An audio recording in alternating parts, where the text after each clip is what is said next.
Hello, this is YouTube, Herebemonsters. Got some additional information for everybody. It turns out that the allegations against Mr. Dark Zodiac are in fact false. I went on to a blog TV show. Von Helton was in there. Montegraph was in there. A lot of the other guys were in there. And I brought it up and I asked them about that, what they thought of it. And they asked me for a link. I gave them a link. They went through and looked at it. And of course, me, being that I've been out most of the day and firing a shotgun, which I just purchased, but we'll get into that later. Anyway, the individual making the false allegations against Mr. Dark Zodiac lives. They sent the email saying that they were trying to pick up on the little boy, the 13-year-old. I covered it in one of my other videos, and I specifically stated that I didn't know if this was fact. I was going to make sure that I checked on it, and I did. We had Vaughn look at it. We had Monograph look at it. We had Makaelectrics look at it, and it is definitely fake. The message that Mr. Dark Zodiac lives had supposedly sent to this 13-year-old was in fact fake. The individual who created the sock account didn't upload the correct username, didn't enter the correct username. It is Mr. Dark Zodiac lives. The user that sent that email was Dark Zodiac lives. Definitely false, definitely fake, and definitely a sick attempt at smearing someone. We also, however, looked at the email that was uploaded by a lot of people that I had supposedly sent about the 14-year-old, the crazy girl, 1127, I can't remember the username. A lot of people seem to think that maybe I'm a redhead, which would make sense because I just did a pretty scathing video toward her, and I stand by that. Everything that I said in that video was 100% true. Monograph looked at it, Makaelectrics looked at it, absolutely unequivocally. It was unanimous. Everyone agreed that it was false, and Monograph doesn't particularly like me. So that being said, he did look at that, said this was actually someone had set up another account, taken an email that Herebemonsters7 myself had sent. They actually photoshopped and transposed two emails together, according to Monograph. He's showing that's what in fact that they did do. He compared the upload on the Victor Falks channel as well as some of the others, and they are in fact fake. Forrest. Some people seem to think that a lot of these accounts were set up by a man named Forrest. I'm not going to give his last name. I'm not going to do it. I don't do that.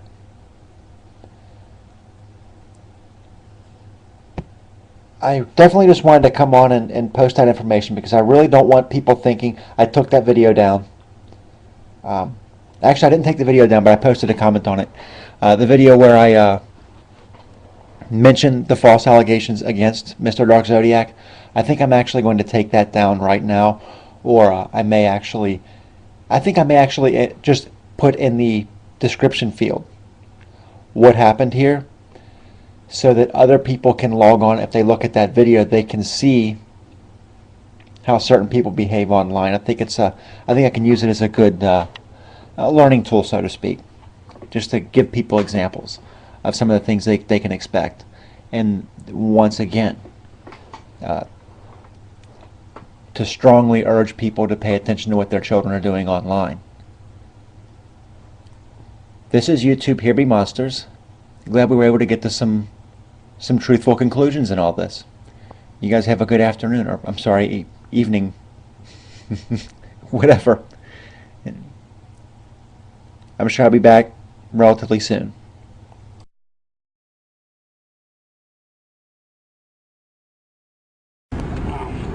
This and that. It doesn't alarm people at all. People don't even care to know this information.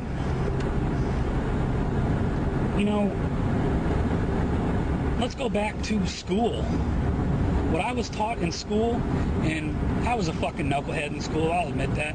I didn't really pay attention to much. But one thing I did pay attention to is how important the sovereignty of this country is and what it means to be an American citizen. And everything that we hold in our hearts, the value of this country, our freedom, it is completely being destroyed right before our very eyes. Matt, people tell me I'm crazy. They won't even look at the information. The people that are sold on the lie will not even take another look. And it fucking makes me sick. This stuff is happening all over the country. Nobody cares. Nobody seems to care. The only company I have are my fellow YouTubers. Nobody that I talk to, maybe a couple people do care. I got, the people that hang in my chat room, they might not agree, but they at least listen to me. But everybody else I talk to, nobody seems to care. People just think, oh, you're a crazy conspiracy theorist and all this. Because people honestly don't fucking care. That is unbelievable. People, when it comes time to, the government knows what's best.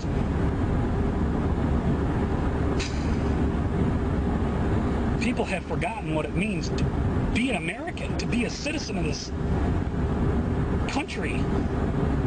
I don't even know, I don't know what else to say. I'm completely floored by the stupidity. Everybody's just wondering what questions are going to be asked on Are You Smarter Than a Fucking Fifth Grader tonight? Nobody fucking cares what's going on. I'm sorry I'm upset.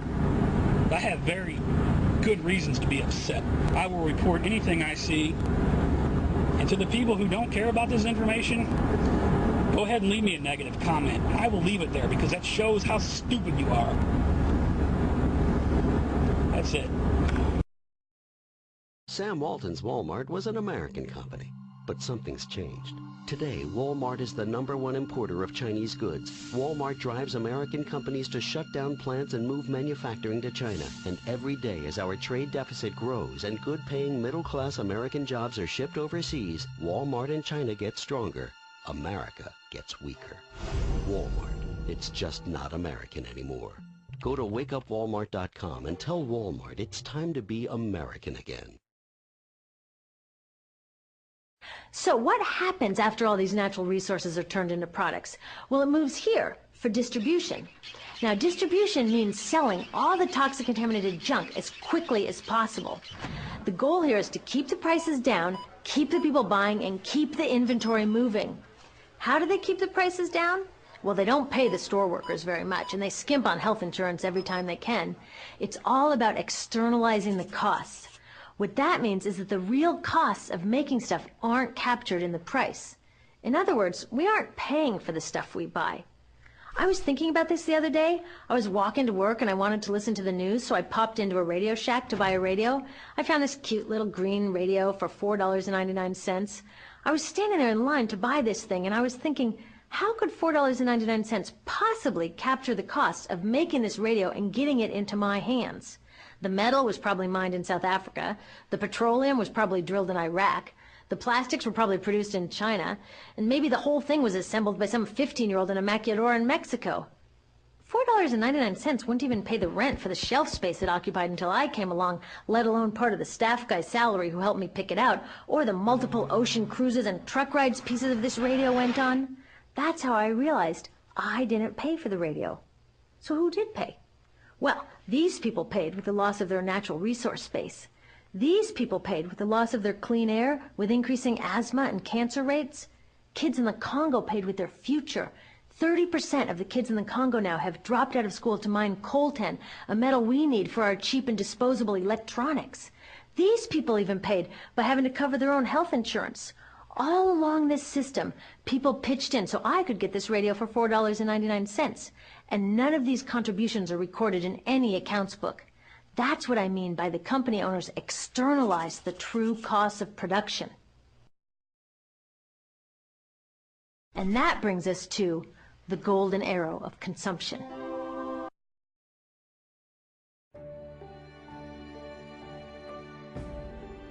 In a time of uncertainty and change, in a country tired of business as usual, one voice is promising America more.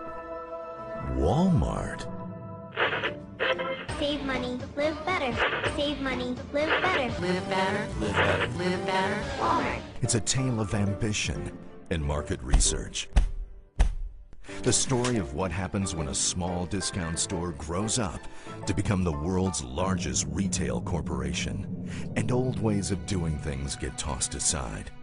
Buy American whenever we can becomes 70% made in China. Live better. Laid-off workers are forced to find new jobs. Live better. The corporation brags about going green, but forgets to send the CEO the new talking points. Live better. Meanwhile, with 7 out of 10 Walmart products coming from China and scores of dangerous goods being pulled off store shelves, customers are left to wonder how to keep their families safe.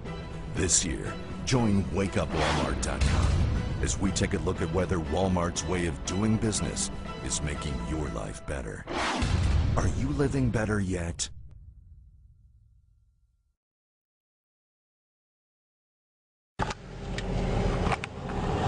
Okay, had to come to Walmart to get a, what do they call it, flusher handle for the toilet. Flusher handle broke.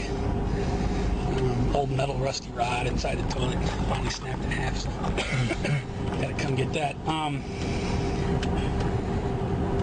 This is going to be my first Operation Overwatch video, and hopefully my one and only Overwatch video. I'm in St. Louis, Missouri. I have seen nothing out of the ordinary going on. Listening to scanner traffic all night last night, nothing out of the ordinary. Gonna do it again tonight. I want to thank Simple Dan 76 for all his hard work and everybody else that's reporting on NLEO9. Walking through Walmart, something dawned on me. I could walk up to any person in Walmart, and Walmart's always crowded out here no matter what time of day it is, and ask them if they've heard of NLEO9, and none of them would know what the hell I'm talking about.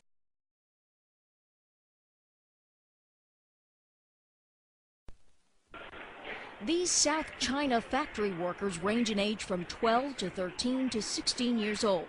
They are cranking out Christmas ornaments for Walmart customers, charges human rights advocate the National Labor Committee. The reality behind these bargains is so ugly that the American people would be terrified and upset and saddened to see it. The group claims to have work records smuggled out of the factory showing that at 26 cents an hour, some of these workers make only half of China's legal minimum wage. The median pay for a 110-hour work week is $49.29. And for the 8 months leading up to the Christmas shopping season, the work week is 7 days long. You have now products being made for export to the United States in factories overseas under conditions that would be embarrassing to Ebenezer Scrooge. Walmart says it maintains rigorous ethical standards and is investigating the report, saying, quote, Walmart maintains a very strict supplier's code of conduct and employs over 200 people to ensure supplier adherence, end quote. But these pictures, which the National Labor Committee reports were recorded on cell phones inside the factory, reveal another crack in the U.S.-China trade relationship already characterized by life-threatening product flaws in everything from toothpaste to pet food to toys. The Chinese flood our market with their products, but they basically don't accept many of ours. It's time for us to have a trade policy that really says we have basic rules and standards that are going to guide this trade. Senator Byron Dorgan has introduced legislation to authorize the Federal Trade Commission to investigate overseas labor abuses. We should not have on the store shelves in this country the product of sweatshop labor that results from abusing workers. Until Congress acts, however, the abuses are likely to continue.